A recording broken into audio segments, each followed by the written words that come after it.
Tu crois que voyager va te sauver? C'est une illusion. On se dit, si je pars loin, mes problèmes vont rester derrière moi.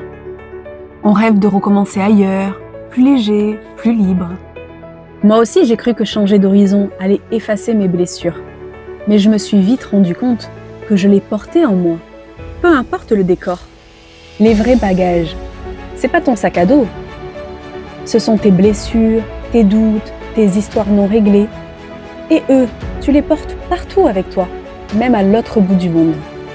Le décor change, mais l'intérieur, c'est toujours toi, avec tes doutes, tes blessures, tes peurs. Et parfois, même loin de tout, ils se font encore plus présents, plus lourds. Dans ces moments de silence lors de tes voyages, tu n'as plus d'excuses pour ne pas les entendre. Ces blessures, ces doutes, ces peurs. Même quand tu es dans des paysages immenses, ils refont surface. Comme si le décor grandiose te rappelait que tu ne peux pas te fuir toi-même. Alors non, le voyage ne te sauvera pas. Mais il t'expose. Il te met face à toi-même. Il ne gomme rien, mais il révèle tout. Et si tu l'acceptes, il devient un miroir grandiose et puissant pour grandir.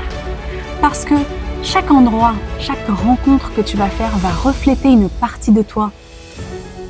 Tu dois comprendre, apprivoiser ou transformer.